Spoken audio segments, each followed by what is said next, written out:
ഏതായാലും നമ്മൾ കേട്ടുകേൾവിയില്ലാത്തൊരു കാര്യമാണ് പശ്ചിമ ബംഗാളിൽ ഇതിപ്പം വരുന്നത്. ദീദി എനിക്ക് സൗകര്യമില്ല ഇവിടെ നിന്ന് ഇറങ്ങിപ്പോകാനെന്ന് പറയുകയാണ്. ജനങ്ങൾ പറയുന്നു നിങ്ങൾ ഇനി വേണ്ട, ഞങ്ങൾ വേറൊരാളിനെ ഓപ്റ്റ് ചെയ്തിട്ടുണ്ടെന്ന് അവർ പറയും. ഞാൻ ഇറങ്ങി പോകില്ല, എന്നെ കൊന്നാലും ഞാൻ പോകില്ലെന്നാണ്. നമുക്ക് നല്ലൊരു വിശേഷണം കൊടുക്കാം, വനിതാ ഡൊണാൾഡ് ട്രംപ്.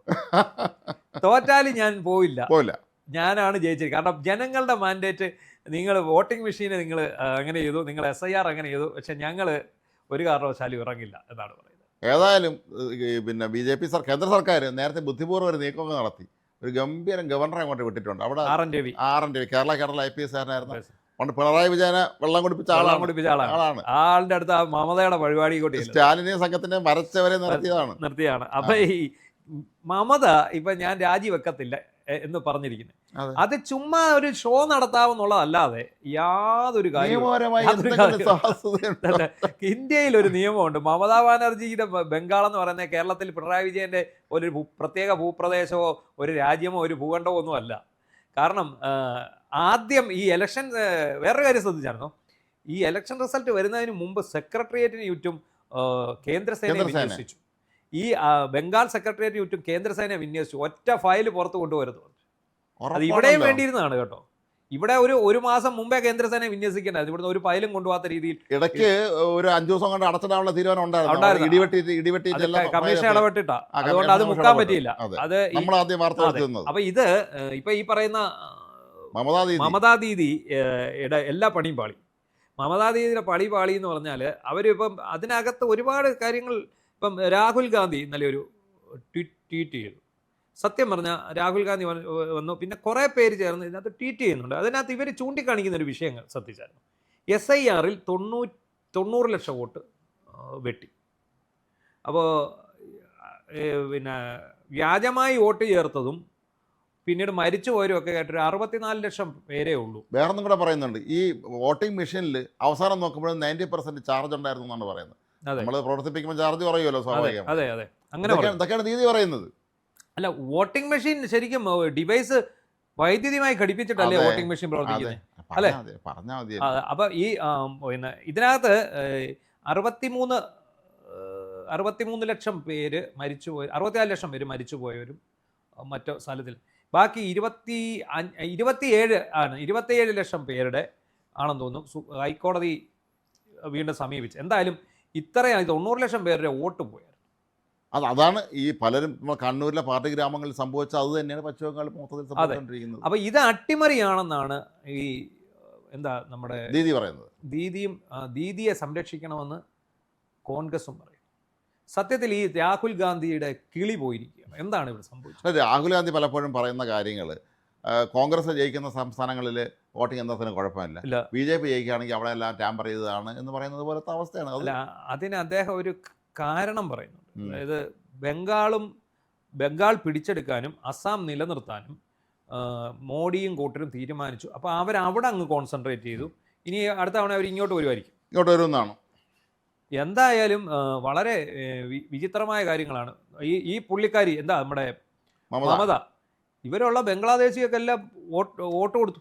അവിടെ നിന്ന് അവരെ കൊണ്ടുവരാൻ ഓരോ വീട്ടിൽ മാർഗ്ഗങ്ങൾ, അണ്ടർഗ്രൗണ്ട് മാർഗ്ഗങ്ങളുണ്ടെന്നല്ലേ പറഞ്ഞ ആളെ കൊണ്ടുവരാൻ. അവിടെ കൊണ്ടുവരുന്ന വോട്ട് ചെയ്യിക്കുന്നു, മമത വരുന്നു.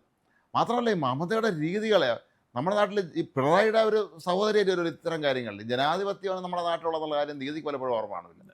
ഇവിടെ തായ്ക്കണ്ടി കുടുംബം പോലെ തന്നെയാണ് അവിടുത്തെ ഈ മമതാ ബാനർജിയുടെ കുടുംബം. അവരാനന്തരവൻ, അവർ വിവാഹ കഴിച്ചിട്ട് ഭർത്താവ് മക്കളില്ലെങ്കിൽ പോലും അവരുടെ മറ്റു കുടുംബങ്ങൾ, സഹോദരങ്ങളെ മക്കളെല്ലാം അവിടെ കോടികൾ സമ്പാദിക്കുകയാണ്. എല്ലാ അഴിമതിക്കാരാണ് അവിടെ. ഇല്ല, 15 വർഷമായിട്ട് ശ്രദ്ധിക്കണം, ഈ 15 വർഷമായിട്ട് അധികാരത്തിൻ്റെ ആ ഒരു ശീതളിമയിൽ വിരാജിച്ചു, ആരും ചോദ്യം ചെയ്യാനില്ലാതെ. അപ്പോൾ അതിൻ്റേതായിട്ടുള്ള പ്രശ്നങ്ങളും ഉണ്ടെന്ന് തോന്നുന്നു. ഉണ്ട്. മാത്രമല്ല നമ്മുടെ പിണറായി അപേക്ഷിച്ച് ഒരു ചെറിയ വ്യത്യാസമുള്ളത്, ഈ പിണറായിയെ പോലെ ആഡംബര ജീവിതം നയിക്കുന്ന ഒരാളല്ല ദീദി. അതെ, അത് ലളിത ജീവിതമാണ്. പക്ഷേ അധികാരം മനുഷ്യനെ ഞാൻ ആലോചിക്കുന്നത്, പിണറായി വിജയനൊക്കെ ഇനി എങ്ങനെ ഈ ജീവിക്കും, ശിഷ്ടകാലം എങ്ങനെ ജീവിക്കും? ഈ പറയുന്ന ഒരു വലിയ തന്നെ കാണുമ്പോൾ ഭയന്ന് നിൽക്കുന്ന ആൾക്കാർ, ഇപ്പോഴും ആ ഭയം ആരും പോയിട്ടില്ല. ഇയാളെ കാണുമ്പോൾ എല്ലാവർക്കും പേടി, ഇപ്പോഴും പേടിയാണ്. തന്നെ കാണുമ്പോൾ ഭയന്ന് നിൽക്കുന്ന ആൾക്കാർ, തനിക്ക് വേണ്ടി ഉത്തരവ് കാത്തു നിൽക്കുന്ന IAS IPS ഉദ്യോഗസ്ഥർ, തന്നെ കാണാൻ വന്ന് നിൽക്കുന്ന രാഷ്ട്രീയ പ്രമുഖർ, അതുപോലെ ദുരൂഹ വ്യവസായികൾ, പിന്നെ തനിക്ക് കഴിക്കാൻ താൻ ഇഷ്ടപ്പെടുന്ന ഭക്ഷണം, തനിക്ക് ഉറങ്ങാൻ പട്ടുമെത്ത, തനിക്ക് സഞ്ചരിക്കാൻ 1.5 ലക്ഷത്തിന്റെ കട്ടിലല്ലേ അവിടെ വാങ്ങിച്ചത്. പിന്നെ ഒരു അല്പം ദൂരേക്ക് പോകണമെങ്കിൽ അവിടത്തേക്ക് ഹെലികോപ്റ്റർ, ഇതെല്ലാം ആരുടെ പണം? അല്ല, പ്രതിപക്ഷ നേതാവായാലും ക്യാബിനറ്റ് റാങ്ക് കിട്ടും. ഇതെല്ലാം നടക്കില്ല. അതെ, എങ്കിൽ പോലും കുറെ കാര്യം ചെയ്യാം. സർക്കാർ ചെലവിൽ അമേരിക്ക പോയി ചികിത്സിക്കാം. പക്ഷേ പേരക്കുട്ടിയൊന്നും കൊണ്ടുപോകാൻ പറ്റില്ല. ചികിത്സിക്കാം. വേറെ കണ്ടോൺമെന്റ് ഹൗസ് എന്ന് പറഞ്ഞാൽ ക്ലിഫ് ഹൗസിന്റെ അത്രയും വലുതല്ല, നമുക്കറിയാമല്ലോ. ഒരു നിലയേ ഉള്ളൂ. അവിടെ ലിഫ്റ്റ് വയ്ക്കാൻ സംവിധാനമില്ല. ഒരു നിലയേ ഉള്ളൂ. കണ്ടോൺമെന്റ് ഹൗസിന്റെ പ്രത്യേകത അതാണ്. പിന്നെ കണ്ടോൺമെന്റ് ഹൗസ് ഒരു വലിയ ബിൽഡിംഗ് ആണെങ്കിൽ പോലും ക്ലിഫ് ഹൗസിന്റെ അത്രയും രാജകീയ പ്രൗഢിയുള്ള ഒരു കെട്ടിടം അല്ല. അത് പണ്ട് ബ്രിട്ടീഷുകാരുടെ കാലത്ത് ഇവിടുത്തെ സേനാ മേധാവിയുടെ, ബ്രിട്ടീഷുകാരനെ സൈനിക മേധാവിയുടെ ഔദ്യോഗിക വസതിയായിരുന്നു എന്നാണ് കേട്ടുള്ള ഈ കണ്ടോൺമെന്റ് ഹൗസ്. അതിന് കണ്ടോൺമെന്റ് ഹൗസ് എന്നതിന് പേരിടാൻ തന്നെ കാരണം. അല്ല, ഇവിടെ മമതയ്ക്ക് എന്താ പറ്റിയെന്നറിയോ? നാളെ ബംഗാൾ നിയമസഭയുടെ കാലാവധി തീരുകയാണ്. ഇനിയും മമത രാജിവെച്ചില്ലേലും തീർന്നു. മമത തീർന്നു. ഇനി അഥവാ രാജിവെക്കുക എന്നുള്ളത് ചെറിയൊരു കീഴ്വഴക്കം മാത്രമാണ്. അതായത് താൻ ചെന്നു, തനിക്ക് നിയമസഭയിൽ ഭൂരിപക്ഷം നഷ്ടപ്പെട്ടു, പുതിയ തെരഞ്ഞെടുപ്പ് പുതിയ കക്ഷി ഭൂരിപക്ഷം നേടി, അതുകൊണ്ട് താൻ രാജിവെക്കുന്നു എന്നുള്ളതാണ് സാധാരണ ഒരു മുഖ്യമന്ത്രി ചെയ്യാറുള്ളത്. ഇവിടെ പിണറായി വിജയൻ പോലും നേരിട്ട് രാജ്ഭവനിലേക്ക് പോയില്ല. പോകാഞ്ഞത് എന്താണെന്ന് ചോദിച്ചു കഴിഞ്ഞാൽ അദ്ദേഹത്തിന് പുറത്തോട്ടിറങ്ങാൻ പോലും പറ്റാത്ത രീതിയിൽ നാണം കെട്ടുപോയി. അപ്പോൾ ഈ ഗവർണറെയൊക്കെ ചെന്ന് കാണുമ്പോൾ ഇനിയില്ല, ശ്രീനിവാസൻ പറഞ്ഞല്ലോ, എന്നെ നോക്കി ചിരിക്കാനും പാടില്ല, ഗവർണർ എങ്ങാനും നോക്കി ചിരിച്ചു കഴിയുമ്പോൾ ഇയാൾ എനിക്കിട്ട് വെച്ചതാണോ എന്നൊരു സംശയം പരിഹരിക്കാൻ വേണ്ടിയായിരിക്കും അദ്ദേഹം പോകാതിരുന്നത്. എന്നാൽ ഈ ദീദി അങ്ങോട്ട് ചെന്നാലും ചെന്നില്ലും ഇനി അഥവാ 10 ദിവസം കാലാവധി ഉണ്ടെന്ന് വിചാരിക്കുക,